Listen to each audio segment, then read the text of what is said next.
It's been a long week, and it's just a Tuesday. What's up?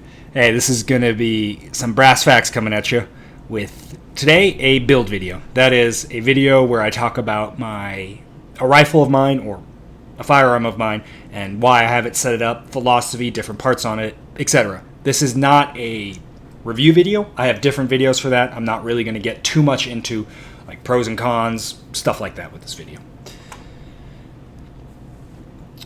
I've had this rifle for about 7 years now, and just shy of 9,000 rounds. The upper started as a Daniel Defense 18-inch with a giant-ass quad rail and their very heavy, full-profile, strength-to-weight barrel. It was not a light setup, and in some circles could probably pass as a light machine gun, but obviously not desired for this case. I ditched the barrel for a Rainier arms and a Midwest rail, but more into that when I get to the different parts. So philosophy on this rifle, at least initially when I started, it was more of a DMR, SPR, whatever you want to call it, with an ACOG. But as time has gone on and I've had more specialized rifles to do what I want to do more specifically, this has kind of changed roles in a certain way. And some people might understand this, some people might not, but this has kind of become my old reliable rifle, if that makes sense. All my other rifles, I'll swap out parts after vetting them and try to go for an optimal setup. You know, you guys all know how it goes. But with this one, ever since I swapped the barrel and the handguard, I have not changed a single thing on this rifle. This is one of those rifles where I always want to pick it up and know it's going to be zeroed, correctly configured with ammunition, and be ready to go. Not a single part on here will give me any doubt. No, it's not as sexy as having an LPVO up here. And yes, that would be more optimal. I can't punch out as far as if I had like a full-blown rifle scope running 77 grain OTM. But because I've run this rifle in this exact configuration so many times, I'm confident with all the parts. I know I can grab it, make hits out to 400, run it up close, abuse it, whatever. I can grab other rifles and likely do the same, but none quite inspire the confidence that a rifle that you've not messed with in a long time and have a lot of rounds with does. Whatever. I think you kind of get where I'm coming from, and if you don't, whatever. I think I'm just rambling. Okay, so first off, CTR stock needs no introduction. I think everyone's seen this. It's a simple stock. I prefer it because it just has it's simple, locks up tightly, and has QD for my slings. I like QD so I can take the slings off occasionally, like when I'm cleaning or whatever. Not really going to get much into that. Moving on, the lower, Stag Arms lower. My first rifle was the Stag Arms. I stole it off and put it on here eventually when I got rid of that rifle. It's kind of symbolic. This is my main rifle, so to speak, although I don't really shoot it as much as my other rifles anymore. But it's my first lower, I guess, so it's kind of neat. No problems with that. The sling is a VTAC. As mentioned, I'm in other videos. I'm probably going to do a full-blown video on this guy, so stay tuned for that. I like it. It gives just enough adjustability, or it gives plenty of adjustability, multiple different settings, and it's simple. It's a little pricey, sure, but I'm not too worried about that.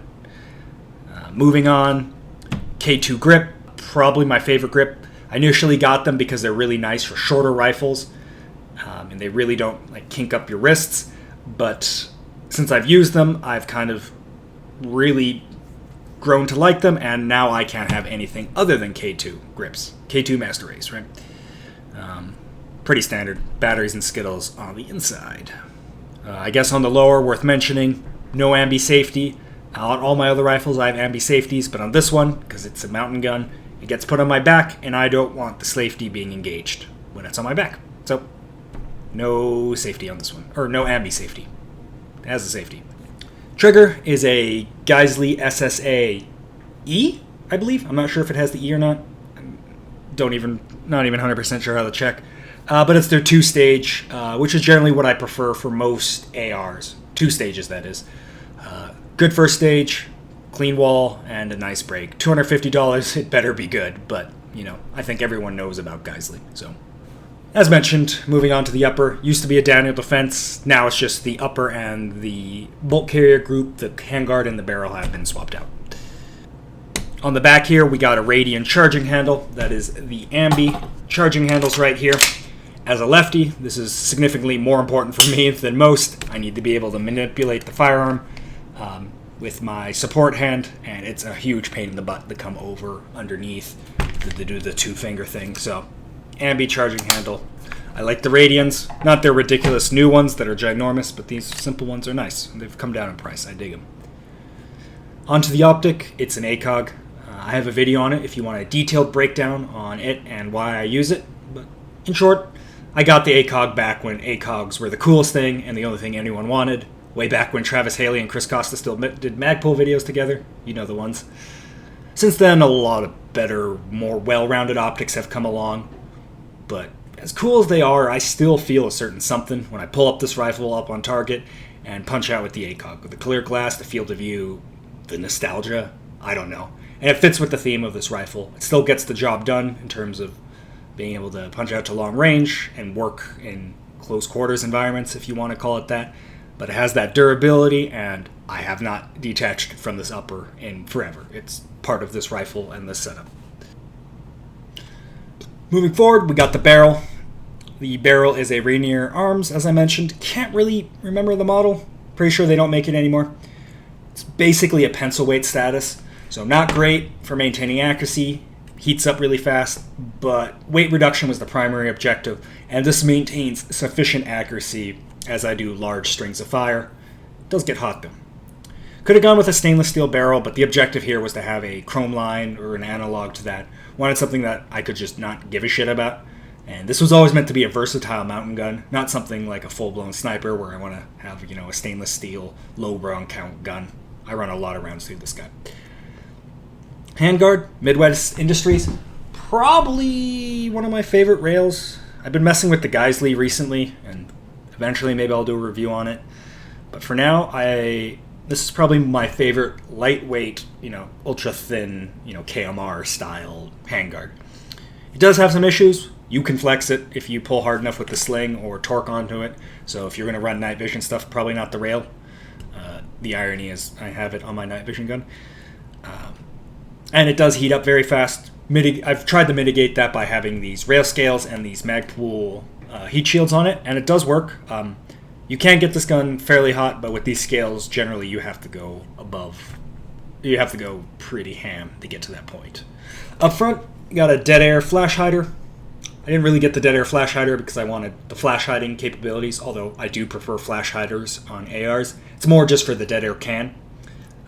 That being said, I don't actually run a dead air can on this guy that often. Really just for hunting, so people next to me don't get annoyed. Probably never going to do a review on the dead air, so I'll just say it's nicer than the other three prongs in the sense that it doesn't ring, but beyond that, it is what it is, a little heavy.